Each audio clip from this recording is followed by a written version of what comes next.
I'm always gonna have room for dessert. Okay, we're gonna rearrange some things and we're gonna get that dessert down. Another yuzu dish. Release me from the shackles of these desserts. Welcome back to my Michelin star restaurant series where we're deep diving into Odette. I don't think I can recall too many times of having been full to that degree in my life. Maybe one or two other times, but I was pushed to my limit. I was pushed past my limit. And they just kept bringing it out like real nonchalant. And we're just like, are you serious? We were sitting at that table in fear of the next course. That's not coming to our table, is it? God damn it. Oh, thank you. Yes. We're dying. Are you stuffed? I'm fucking stuffed. This was a marathon, y'all. We had just landed in Singapore, I think that day. Like we had just gotten our honeymoon started. This was my first international flight. The time done changed. I'm on a whole other opposite hemisphere of the world. I'm tired as hell.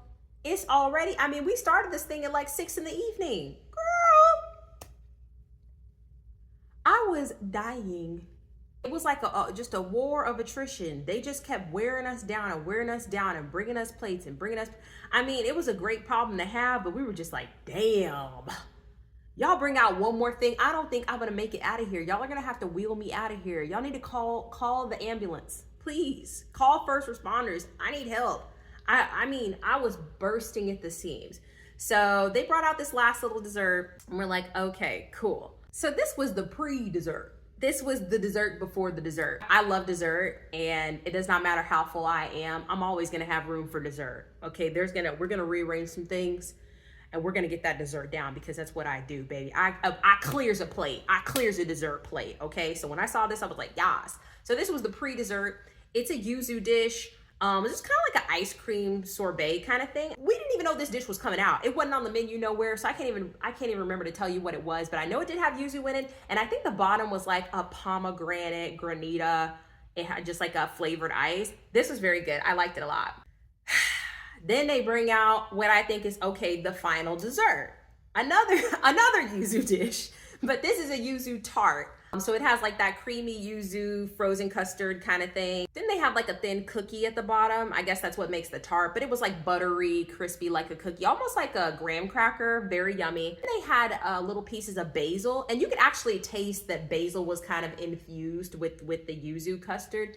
That was very good. I think this is what tipped off my love of pairing fruits with basil, because that is a top tier flavor combo for me. If I have a mocktail and it's got some sort of fruit and some sort of basil, you're in there with me. Let me shake your hand, sir. Let me kiss your hand, because that's one of my favorite flavor combinations. And I think this is what started it. I really like this dessert a lot. So I was like, this is a perfect end to the night. Delicious, perfectly sweet, something a little cold. I liked it. Because we were there for our honeymoon, they brought us a congratulatory dessert. Very pretty. Look at that. Look at the design. These people, they're artsy fartsy up in here, but it was this delicious chocolate and honey dessert. It was rich, I will give you that. Because remember, at this point, we're dying. At this point, we're dead. But it was, just a last little send off. I said, oh, okay, that's really cute. That's cute. Girl, then they bring out another, four more desserts. 4? Have the petite fours. Petite fours is what this course is called. It's a very common thing apparently in fine dining restaurants where they just leave you with these little small bites. But 4, bitch? I said, okay, they have the little melon on the side. That's something light, fresh. I can down that real quick. The strawberry cake pop? The chocolate tart with toffee? A cannelé? Let me go. Release me from the shackles of these desserts. Be careful what you wish for, because I thought, wow, just bring me all the desserts. Give me all the desserts. I love the desserts, but I'm dying, y'all. Can you imagine? Being the fullest you've ever felt. And then they bring out 1 dessert, 2 dessert, anniversary dessert, 4 more desserts. I said, okay, bring out the cameras. Am I being pranked? What is this? I almost thought I was in the bad place because, you know, I thought I died and one of my cardinal sins was like gluttony and I ended up in hell. And to teach me a fucking lesson, they just keep bringing out dessert after dessert after dessert after dessert, and they're not gonna let me go home, and I'll just be forced to consume these delicious but filling desserts for the rest of my miserable existence. That's almost what it felt like, because it just wouldn't stop. And they had no chill about it. They just kept bringing it, and then they were bringing it, and then they kept bringing it. And there was no like, guys, promise this is the last one. We know it's a lot. They just, I'm fucking dying out here.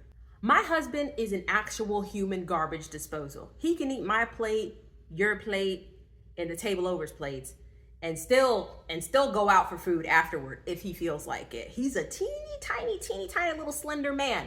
I always tell him, whoa, little lady, you sure can't put it away. I mean, he was right there with me dying. This was a lot of food, y'all. And those little desserts were the straw that broke the camel's back. We were exhausted. I was exhausted. I was full as hell. I feel like maybe they did wheel me out of there. I feel like I had to be. There's no way I walked out of there on my two legs. Because I was a little hungry hippo. I was a little Porky the pig. So at this point, we've tapped out. And thank goodness, because that truly was the last thing. Except, I'm walking out of the restaurant. They reach over and hand me something. I said, girl, if this is another damn dessert. It was a small jar of their house-made blueberry jam. Unfortunately, I never actually got around to trying it because I damn sure couldn't try it that night. I was done. And then just with traveling and everything, I never got to try it. I feel bad about that. But it was a very nice gesture. But they knew that they were in the wrong. When they were handing it to me, they were laughing because they already knew that I was like, damn, please, let me go. Let my people go. They did not skimp on the food. You got every penny that you paid for out there. And I was thankful for it. Now, don't get me wrong. With all of this food that was being served, with how tired we were, with how full to the brim we were, every single time they brought another dish back to that table, we perked the fuck up. Because it was that good. It was torture, but it was worth it. We waddled out of there, probably had to be wheeled out. I can't remember, honestly. I think I blacked out. And yeah, I went home and slipped into a food coma. Almost every single thing that they brought out was the best thing I've ever had. And I knew, I said, there's no way. This is a 2-star. I don't even want to know what a 3-star has. There's no way that they're topping this. And they didn't. And they won't. And this was an authentic French place. Everyone that was working in that restaurant was French. Every accent that spoke was a French one. They were dressed better than we were to serve. They were serving all right. Okay, the waiter was serving. He was in a 3-piece suit. He probably had on a Patek Philippe. These people had to be riche. They had to be riche. It's just one of those places that you'll never forget. I have pretty excellent taste memory. That mushroom soup, I can taste it. It's burned into my brain in the best way. So obviously it does have very sentimental value because it's one of the first places that I ate at as a married woman, but it's just fantastic food.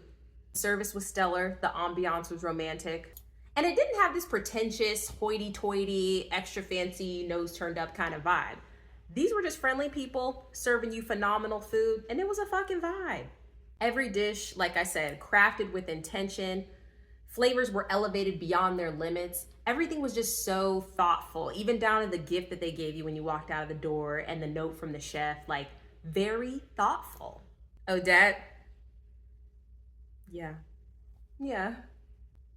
What can I say? She's that girl. She is the moment. Now, I thought that Alinea, being a 3-star restaurant, was gonna top this one. Nah. Not the case.